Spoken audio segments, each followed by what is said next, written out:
on the lookout for, and definitely some windy weather out there. It's already windy even before the storms get here, and it's warming up. Temperatures are now in the 60s across central Alabama. We'll see that number top out just shy of 70 today. The cloud cover continuing to increase, but very gusty winds. It climb as high as 35, 40 miles an hour through the rest of the day. We'll go to the Futurecast and talk about some of these wind gusts here, and then even through tonight, it's going to stay pretty windy, and we'll see some spots dealing with those gusts above 30 miles an hour.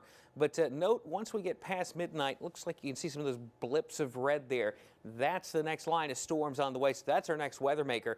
Through 6, 7 o'clock, just a passing shower or two possible. Here comes that main batch of thunderstorms through tonight, and those push into West Alabama around midnight, maybe a little bit earlier. These will be approaching places like Double Springs, Jasper, Northport, Greensboro, and Demopolis in that 2 to 4 a.m. time range, probably closer to 3 to 6 a.m. for places like Birmingham, Hoover, Alabaster.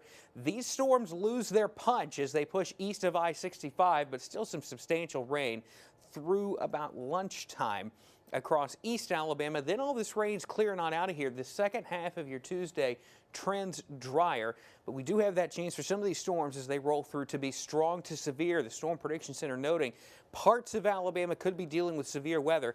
Highest potential for severe weather will be across west and southwest Alabama. Tornadoes can't be ruled out.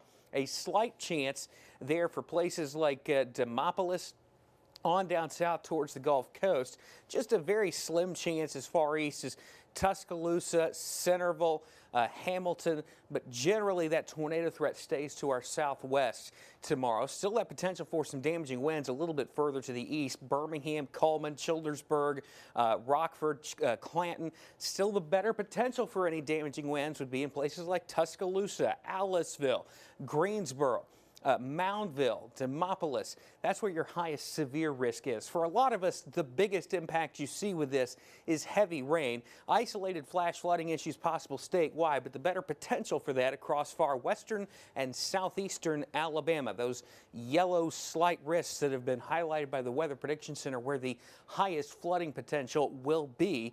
So in Alabama, better potential be generally west of I-65. For most of us, 1 to 2 inches of rain, with some spots seeing up to 3 inches of rain.